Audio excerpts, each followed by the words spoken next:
오늘 우리에게 주시는 하나님의 말씀은 에스겔 18장 1절에서 20절까지의 말씀입니다. 에스겔 18장 1절에서 20절까지의 말씀입니다. 우리 한 절씩 교독하시고 마지막 20절 말씀은 한 목소리로 합독하도록 하겠습니다. 제가 1절 말씀 먼저 보겠습니다. 또 여호와의 말씀이 내게 임하여 이르시되 너희가 이스라엘 땅에 관한 속담에 이르기를 아버지가 신 포도를 먹었으므로 그의 아들이 이가 시다고 함은 어찌 됨이냐.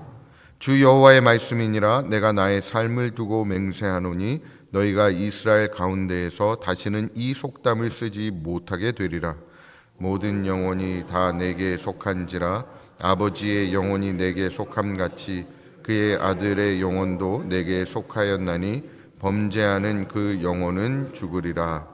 사람이 만일 의로워서 정의와 공의를 따라 행하며 산 위에서 재물을 먹지 아니하며 이스라엘 족속의 우상에게 눈을 들지 아니하며 이웃의 아내를 더럽히지 아니하며 월경 중에 있는 여인을 가까이 하지 아니하며 사람을 학대하지 아니하며 빚진 자의 저당물을 돌려주며 강탈하지 아니하며 줄인 자에게 음식물을 주며 벗은 자에게 옷을 입히며 별일을 위하여 구워주지 아니하며 이자를 받지 아니하며 스스로 손을 금하여 죄를 짓지 아니하며 사람과 사람 사이에 진실하게 판단하며 내 율례를 따르며 내 규례를 지켜 진실하게 행할진대 그는 의인이니 반드시 살리라. 주 여호와의 말씀이니라. 가령 그가 아들을 낳았다 하자 그 아들이 이 모든 선은 하나도 행하지 아니하고 이 죄악 중 하나를 범하여 강포하거나 살인하거나 산 위에서 재물을 먹거나 이웃의 아내를 더럽히거나 가난하고 궁핍한 자를 학대하거나 강탈하거나 빚진 자의 저당물을 돌려주지 아니하거나 우상에게 눈을 들거나 가증한 일을 행하거나 별일을 위하여 구워주거나 이자를 받거나 할진대 그가 살겠느냐. 결코 살지 못하리니 이 모든 가증한 일을 행하였은즉 반드시 죽을지라. 자기의 피가 자기에게로 돌아가리라. 또 가령 그가 아들을 낳았다 하자 그 아들이 그 아버지가 행한 모든 죄를 보고 두려워하여 모대로 행하지 아니하고 산 위에서 재물을 먹지도 아니하며 이스라엘 족속의 우상에게 눈을 들지도 아니하며 이웃의 아내를 더럽히지도 아니하며 사람을 학대하지도 아니하며 저당을 잡지도 아니하며 강탈하지도 아니하고 줄인 자에게 음식물을 주며 벗은 자에게 옷을 입히며 손을 금하여 가난한 자를 압제하지 아니하며 별리나 이자를 받지 아니하여 내 규례를 지키며 내 율례를 행할진대 이 사람은 그 아버지의 죄악으로 죽지 아니하고 반드시 살겠고 그의 아버지는 심히 포악하여 그 동족을 강탈하고 백성들 중에서 선을 행하지 아니하였으므로 그는 그의 죄악으로 죽으리라. 그런데 너희는 이르기를 아들이 어찌 아버지의 죄를 담당하지 아니하겠느냐 하는도다. 아들이 정의와 공의를 행하며 내 모든 율례를 지켜 행하였으면 그는 반드시 살려니와 범죄하는 그 영혼은 죽을지라. 아버지들은 아버지의 죄악을 담당하지 아니할 것이요 아버지는 아들의 죄악을 담당하지 아니하리니 의인의 공의도 자기에게로 돌아가고 악인의 악도 자기에게로 돌아가리라. 아멘. 사랑하는 성도 여러분, 오늘도 기도하기 위해서 하나님 앞에 나오신 여러분 주님의 이름으로 환영하고 또 축복합니다. 우리가 종종 내가 이렇게 된 것은 다 우리 부모님 때문이다, 혹은 환경이 나를 이렇게 만들었지 라는 말을 듣게 되거나 또 그렇게 우리가 말할 때가 있습니다.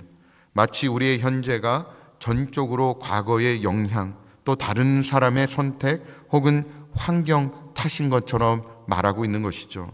그러나 오늘 본문에서 하나님은 분명하게 말씀하고 계십니다. 사람마다 자기 죄로 말미암아 죽으리라. 오늘 본문 4절에 말씀하고 있는 것입니다. 하나님은 우리가 어떤 가문에서 태어났는지 어떤 상황 속에 놓여 있는지를 무시하지 않으십니다. 하지만 그 어떤 환경과 배경보다 더 중요한 것은요, 오늘 내가 어떤 선택을 하고 어떻게 살아가느냐에 있습니다. 하나님은 각 사람을 그가 행한 대로 심판하신다 말씀하십니다. 이것이 하나님의 공이고요, 동시에 우리에게 주어진 책임인 줄 믿습니다. 이스라엘 백성 사이에는 잘 알려진 속담이 있었습니다.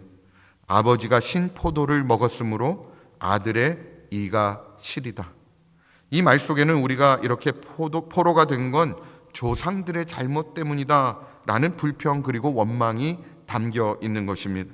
하지만 하나님은 이 속담을 더 이상 쓰지 못하게 하십니다. 왜냐하면 하나님은 아버지의 죄 때문에 아들이 심판받게 하지 않으시고, 아버지가 의로웠더라도 아들이 악하면요, 그의 죄의 결과를 아들이 스스로 감당해야 하기 때문입니다.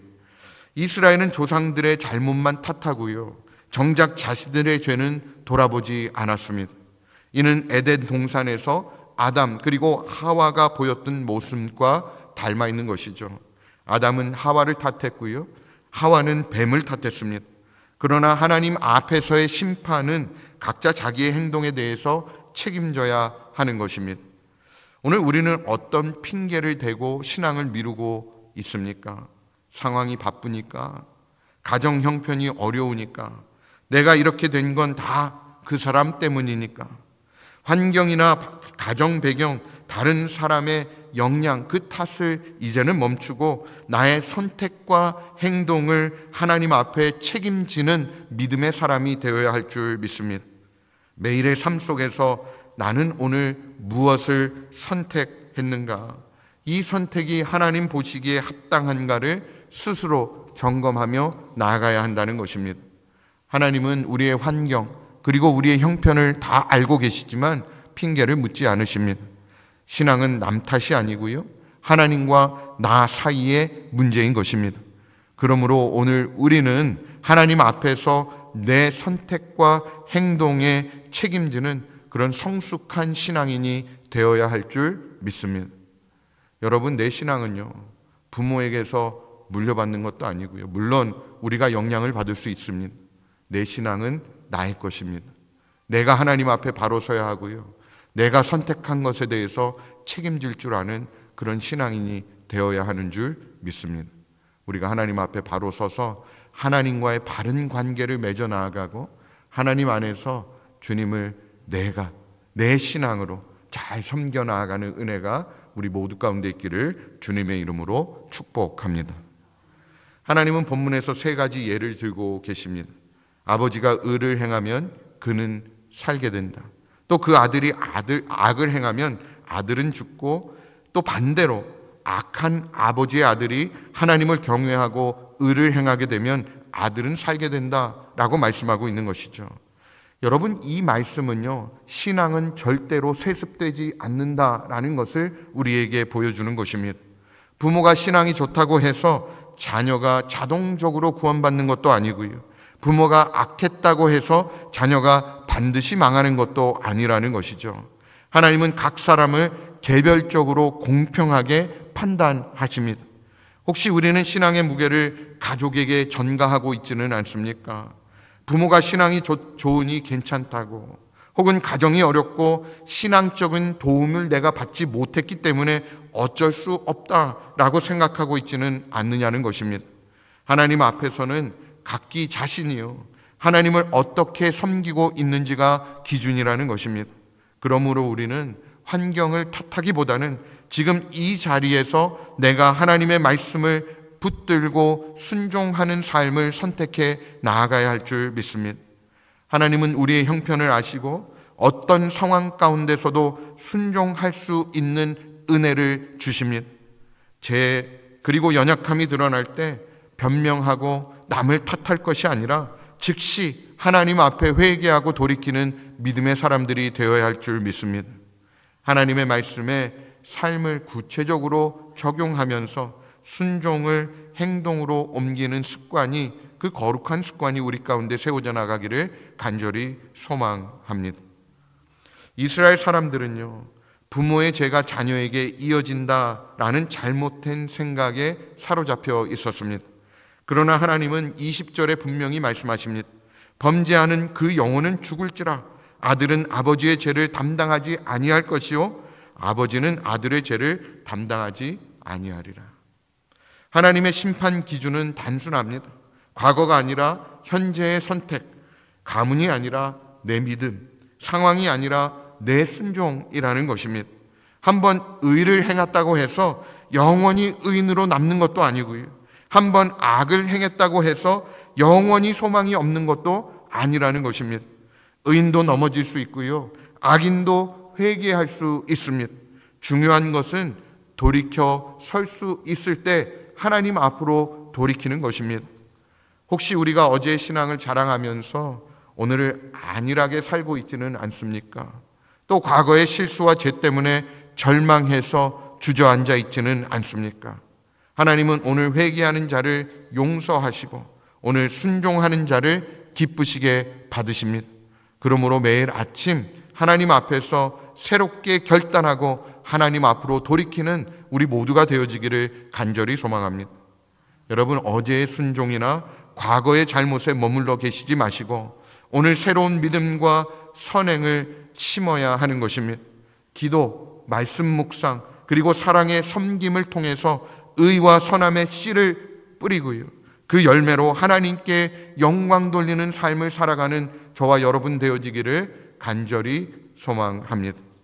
사랑하는 성도 여러분, 하나님은 우리의 과거나 가문이 아니라 오늘의 믿음과 순종을 보고 계십니다.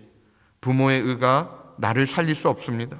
다른 사람의 죄가 나를 망하게 하지도 못합니다. 하나님 앞에서 누구나 자신의 선택 그리고 행위의 책임을 져야 하는 것입니다. 그러므로 오늘 우리는 환경 탓, 사람 탓 멈추고요.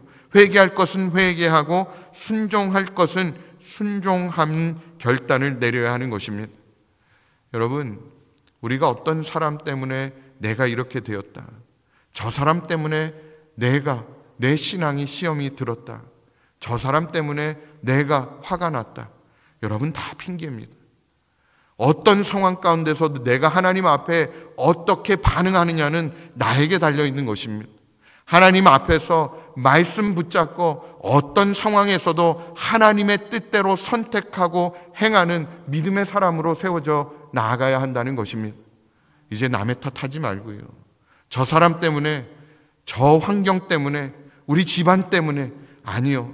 하나님은 그 모든 상황 가운데서도 믿음을 지키고 하나님 편에 설 수 있도록 우리에게 은혜를 주시는 줄 믿습니다.